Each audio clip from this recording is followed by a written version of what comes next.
Ketemu lagi bersama saya Samsuha dengan NPM 0227241105. Jadi pada kesempatan kali ini saya akan membawakan rangkuman materi-materi yang sebelumnya sudah kita bahas.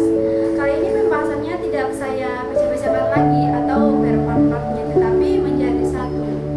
Jadi di video ini atau di sesi ini kita akan berjalan mulai dari apa itu keuangan syariah, bagaimana prinsip-prinsipnya yang diterapkan dalam dunia nyata. Kemudian bagaimana praktik perbankan syariah di Indonesia berkembang. Lalu masuk ke tantangan era digital dan peran lembaga-lembaga pendukung seperti DSN, MUI, OJK, hingga transformasi peran Bank Indonesia setelah adanya OJK. Sampai akhirnya kita tutup dengan tantangan dan peluang besar yang akan menentukan masa-masa depan industri keuangan syariah di Indonesia. Jadi kita langsung masuk saja. Perbankan syariah pada dasarnya dibangun dari gagasan bahwa aktivitas keuangan harus memberi nilai manfaat, keadilan, dan tidak menimbulkan penindasan pada salah satu pihak. Fondasinya berada pada tiga larangan utama, yaitu riba atau penambahan yang tidak sah, haram atau keterjelasan dalam akad, dan maisir atau spekulasi atau perjudian. Karena itu seluruh transaksi syariah harus memiliki objek yang jelas, risiko yang transparan, dan mekanisme keuntungan yang adil. Dalam sistem syariah, uang tidak diperlakukan sebagai komoditas untuk diperjualbelikan waktu pakainya, tetapi hanya sebagai alat tukar untuk mendapatkan keuntungan. Harus ada aktivitas ekonomi real seperti usaha, jual beli atau sewa. Oleh karena itu, bank syariah menggunakan akad-akad seperti murabahah, mudharabah, dan musyarakah, Islam, istiqna, ijarah, dan wakalah. Misalnya murabahah digunakan ketika bank membeli barang lalu menjualnya kepada nasabah dengan margin yang disepakati. Margin ini bukan bunga karena benar-benar lahir dari transaksi jual beli barang, bukan dari meminjamkan uang. Dalam akad murabahah, bank menyediakan modal sedangkan nasabah mengelola usaha. Keuntungan dibagi berdasarkan nisbah, dan jika rugi bukan karena kelalaian, maka ditanggung pemilik modal. Di sisi lain, akad musyarakah membuat bank dan nasabah sama-sama memasukkan modal, lalu berbagi keuntungan dan resiko bersama. Akad-akad ini menciptakan hubungan bisnis yang lebih setara, karena keuntungan tidak ditentukan di awal, melainkan mengikuti hasil usaha yang sebenarnya. Dalam konteks Indonesia, industri perbankan syariah tumbuh dengan karakteristik unik. Indonesia memiliki jumlah penduduk Muslim terbesar di dunia. Namun pasar perbankan syariah masih sekitar kurang dari 10%. Perkembangan ini sebenarnya positif, tetapi menunjukkan bahwa potensi pertumbuhan masih sangat besar. Salah satu penyebabnya rendahnya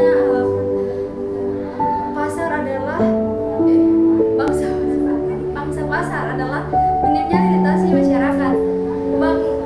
Banyak orang belum memahami konsep syariah secara utuh, sehingga menganggap bank syariah tidak jauh berbeda dari bank konvensional. Padahal perbedaannya bukan hanya pada label, tetapi pada struktur akad, sumber keuntungan, mekanisme risiko, dan tujuan sosial ekonomi. Secara praktik, bank syariah di Indonesia masih didominasi oleh akad murabahah karena sifatnya sederhana dan paling mudah dipahami masyarakat. Namun tren ke depan menunjukkan peningkatan penggunaan akad musyarakah dan murabahah karena lebih cocok untuk pengembangan UMKM dan industri kreatif. Selain itu, produk-produk syariah seperti KPR syariah, pembiayaan modal kerja, kartu pembiayaan syariah atau tanpa bunga, serta tabungan wakaf dan investasi semakin berkembang pesat. Masuk ke era digital, bank syariah menghadapi tantangan besar sekaligus peluang besar. Digitalisasi mengubah cara masyarakat berinteraksi. Kini nasabah ingin semuanya cepat, praktis, dan bisa dilakukan dari smartphone. Bank syariah harus memperkuat digital onboarding, pasti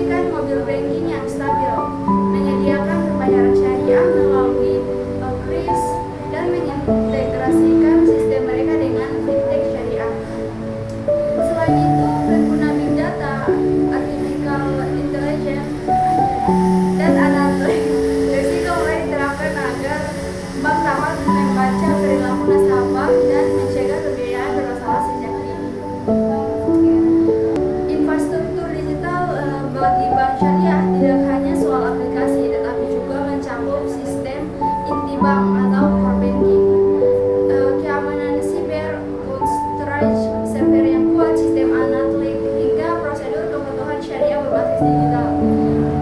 Ke depan, bank syariah tidak mampu mengikuti perkembangan teknologi potensi tertinggal, mengingat bank konvensional sudah sangat agresif dalam digitalisasi. Namun, perbankan syariah tidak berjalan sendirian di dalam ekosistem besar keuangan syariah. Ada berbagai lembaga pendukung yang memastikan sistem tetap berjalan sesuai prinsip syariah. Dewan Syariah Nasional atau DSN MUI berperan menetapkan fatwa-fatwa terkait akad dan produk perbankan syariah. Kemudian ada Dewan Pengawas Syariah atau DPS di setiap bank yang memastikan operasional harian tetap sesuai syariah. Lalu ada lembaga zakat, lembaga wakaf, fintech syariah, lembaga peminjaman simpanan, hingga perguruan tinggi yang mencetak SDM syariah. Semua lembaga ini membentuk ekosistem yang saling menguatkan. Setelah berdirinya OJK sebagai lembaga yang mengawasi industri jasa keuangan, peran Bank Indonesia mengalami perubahan besar.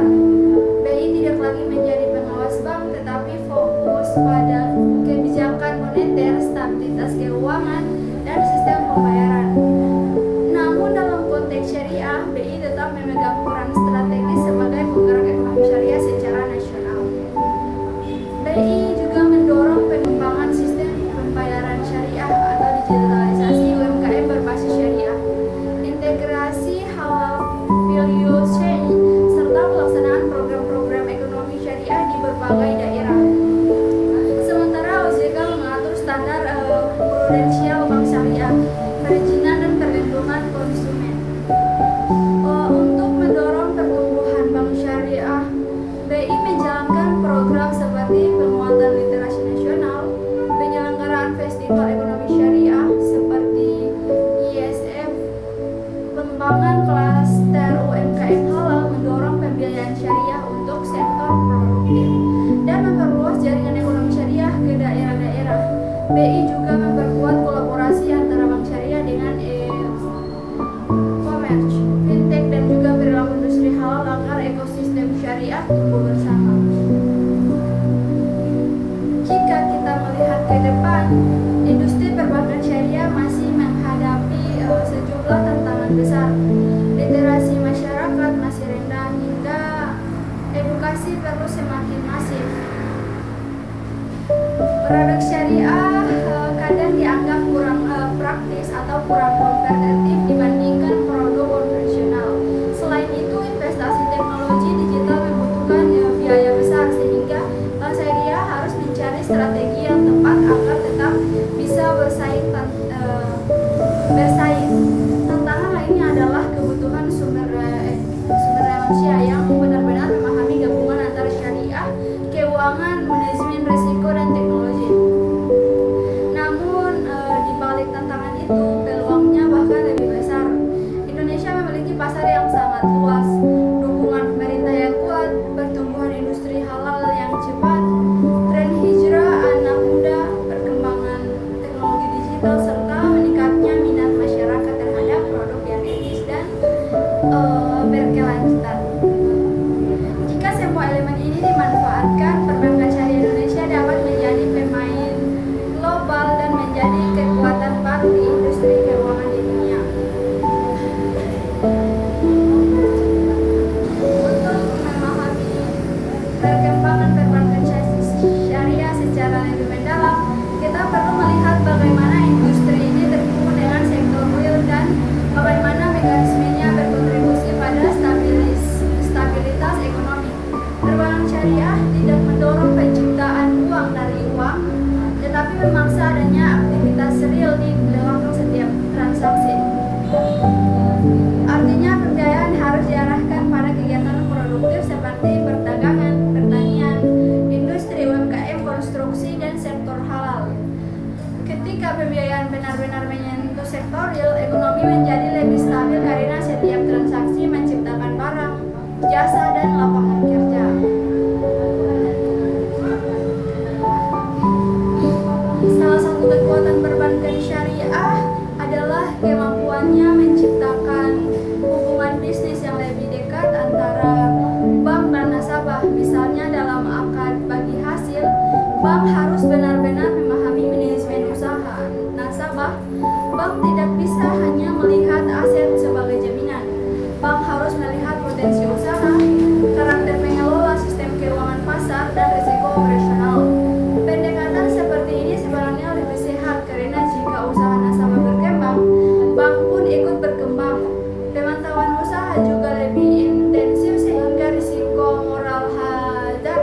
lebih ekuitan. Selain itu, industri syariah memiliki dimensi sosial yang tidak dimiliki bank konvensional. Bank syariah dapat berperan dalam penyaluran zakat, infak, sedekah, dan juga wakaf. Melalui skema integrasi dana sosial ke pembiayaan produktif, misalnya dana zakat dapat diarahkan untuk program pembiayaan ultramikro tanpa beban, sementara dana wakaf bisa dikelola untuk menyediakan fasilitas umum seperti rumah sakit, sekolah, atau pembiayaan kesehatan yang murah. Kombinasi antara dana komersial dan dana sosial inilah yang membuat industri syariah berbeda dan menawarkan nilai ekonomi yang lebih luas. Dari sisi regulasi, pendekatan syariah selalu berbasis pada prinsip kehati-hatian atau prudential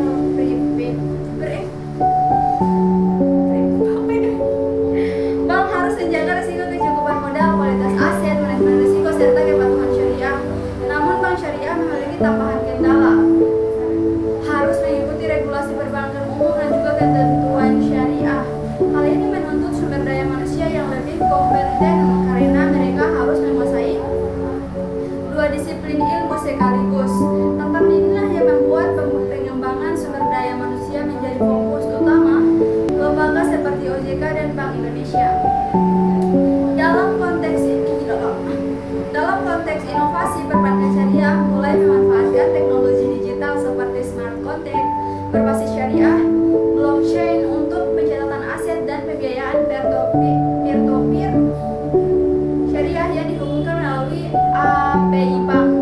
Digitalisasi ini mempercepat proses analisis kelayakan usaha, meningkatkan keamanan data, mempercepat pencarian dana, hingga mengurangi potensi ketidaksesuaian akad atau non-compliance. Sementara itu, pengembangan global juga memengaruhi arah industri syariah. Tanah air negara-negara seperti Malaysia, Uni Emirat Arab, dan Arab Saudi menjadi benchmark karena sudah memiliki standarisasi produk, pemerintahan yang besar akan sukuk, dan ekosistem halal yang terintegrasi. Indonesia memiliki peluang menyusul, terutama dengan kekayaan sumber daya alam, UMKM besar, dan reputasi sebagai negara muslim terbesar. Jika perbankan syariah Indonesia mampu menguatkan integrasi halal supply chain, mulai dari produksi halal, logistik halal, sertifikasi halal, hingga pembiayaan halal, maka Indonesia berpotensi menjadi pusat ekonomi syariah dunia. Peluang lainnya adalah pembiayaan ramah lingkungan atau green financing. Banyak proyek energi terbarukan seperti panel surya, limbah biogas, dan produk ramah lingkungan yang menemukan pembiayaan. Akad-akad syariah sangat cocok untuk proyek green financing karena prinsipnya sejalan dengan konsep keberlanjutan dan etika ekonomi.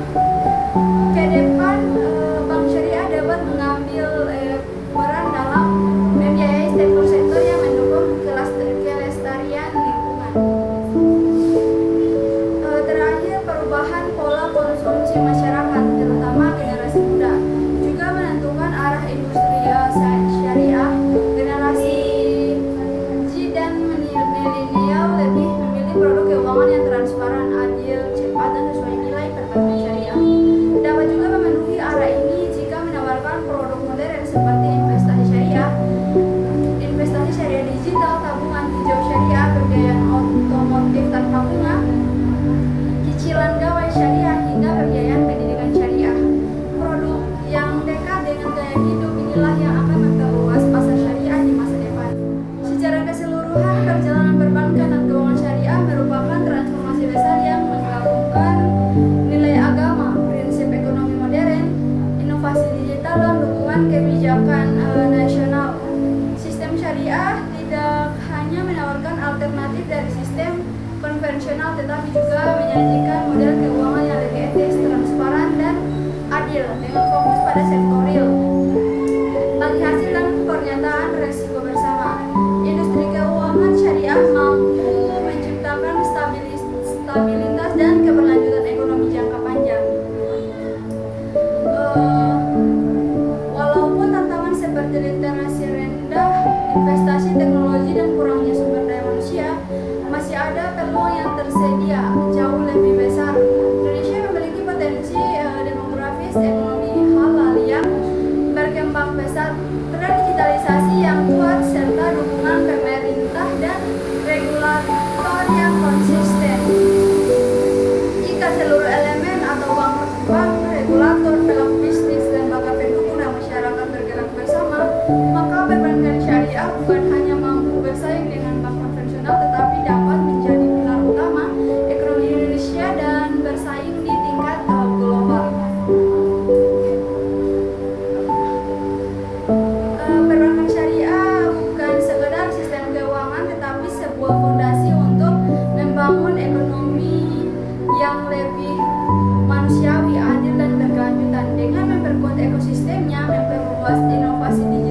berbeda secara fundamental. Yang kedua, manajemen risiko dalam bank syariah. Topik yang sangat jarang dibahas padahal sangat penting. Dua, manajemen risiko dalam bank syariah. Bank syariah menghadapi risiko yang sama dengan bank konvensional, seperti risiko kredit atau pembiayaan, risiko pasar, risiko likuiditas, risiko operasional, risiko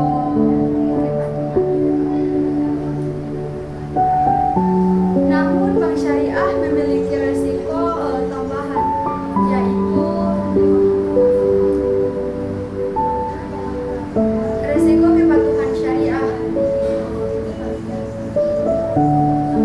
atau syariah compliance risk. Terjadi jika produk atau transaksi tidak sesuai syariah. Konsekuensinya sangat besar. Transaksi bisa dibatalkan secara hukum syariah. Ada juga pendapatan yang tidak syariah wajib disalurkan sebagai dana sosial. Ada juga nama baik bank bisa rusak. Karena itu ada Dewan Pengawas Syariah DPS yang memantau setiap produk dan operasional harian. Kita masuk ke poin selanjutnya, ada resiko rate of resiko perbedaan tingkat imbal hasil. Karena sistem bagi hasil mengikuti kinerja usaha, bank syariah harus mampu menjaga agar imbal hasil tetap kompetitif dengan bank konvensional. Jika tidak, nasabah dapat pindah bank. Ada juga risiko displaced commercial risk. Terjadi ketika bank harus mengambil operasi keuntungan lebih kecil agar nasabah pembiayaan tidak tertekan. Contohnya, jika bagi hasil usaha turun, bank kadang rela mengurangi proporsi bagiannya agar nasabah simpanan tetap mendapatkan imbal hasil kompetitif.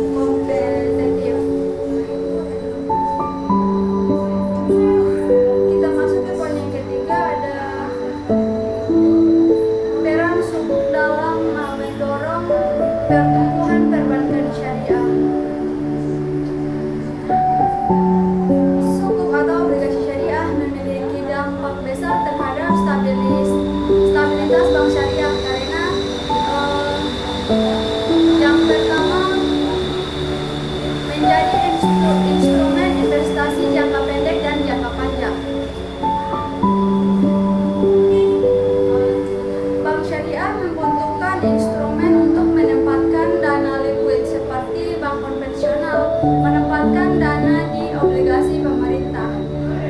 Ada juga sukuk negara atau SBSN menyediakan instrumen. Yang pertama aman, yang kedua likuid, yang ketiga berimbal hasil stabil, yang keempat sesuai syariah.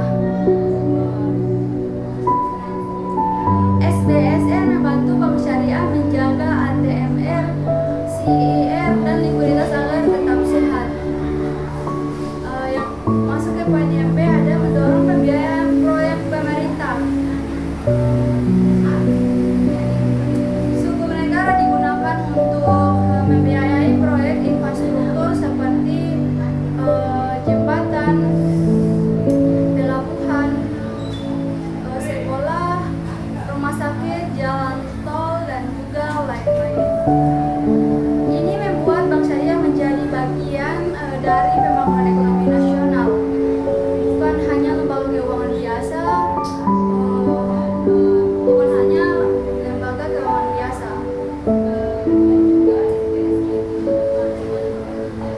Kita masuk ke poin keempat, ada mekanisme pengawasan syariah.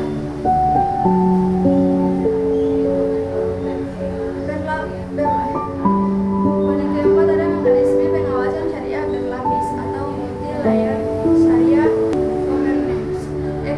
Ekosistem pengawasan syariah Indonesia merupakan salah satu yang paling lengkap di dunia. Ada 4 lapisan. Yang pertama DSN MUI, Dewan Syariah.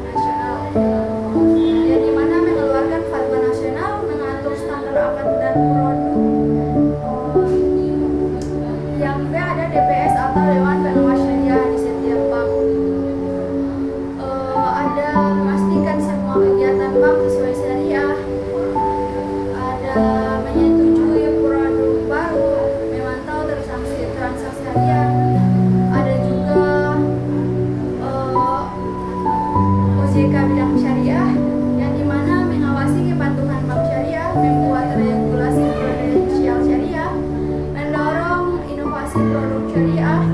Kita masuk ke poin yang selanjutnya, ada auditor syariah internal, yang dimana memastikan detail operasional apakah fatwa.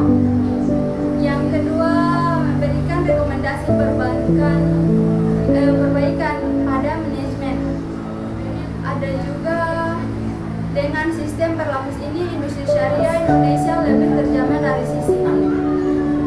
Ada juga keamanan transaksi, ada juga kepatuhan hukum, ada juga kredibilitas publik. Yang kelima ada transformasi digital dan inovasi produk syariah baru. Selain digitalisasi dasar, ada beberapa inovasi baru yang mulai diadopsi.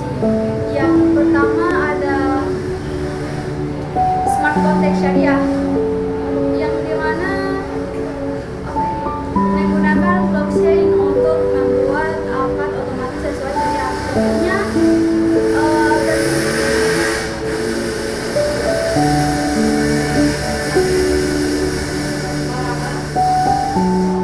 Contohnya pembayaran cicilan murah mahal otomatis tercatat dan tervalidasi di blockchain sehingga tidak bisa dimanipulasi.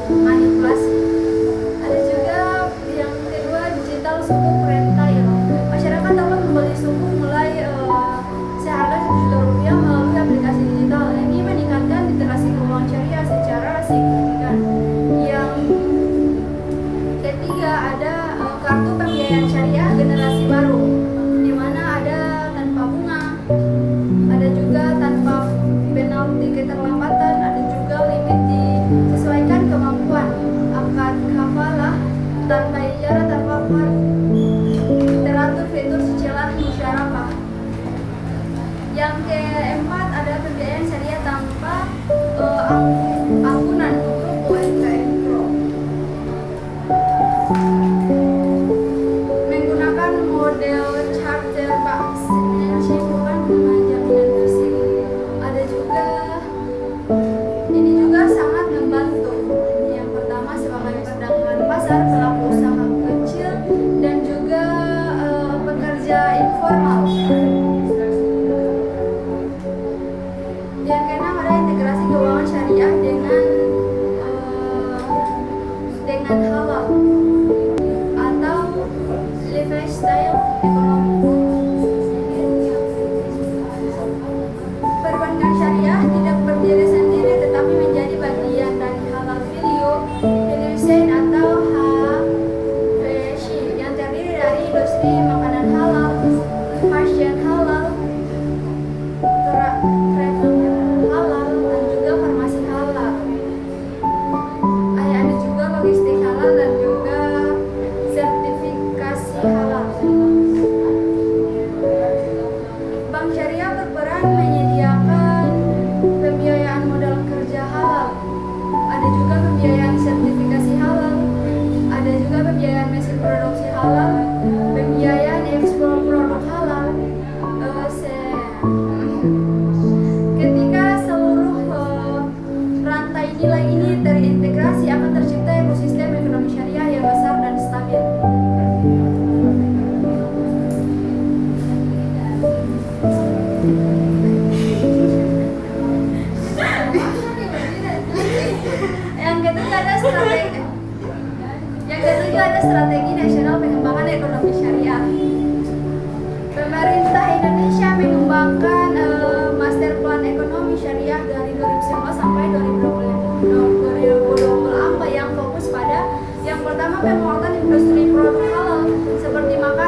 syariah berperan sebagai motor finansial dari semua strategi. Kita masuk ke part yang ditunggu, yaitu penutup.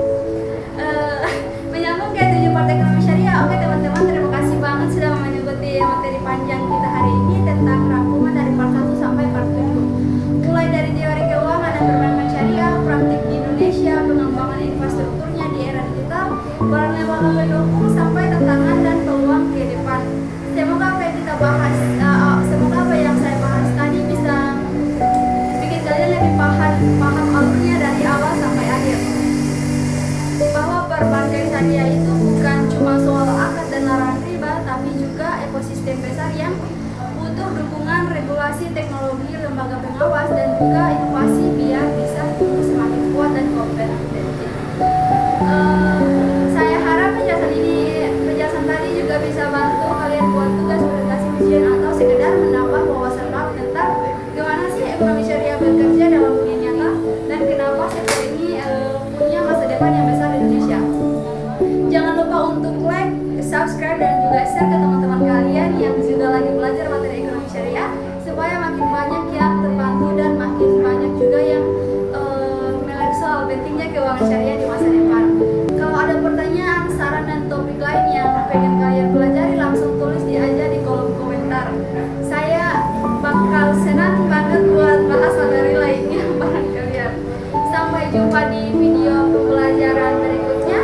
Semoga tidak ada ya guys. Saya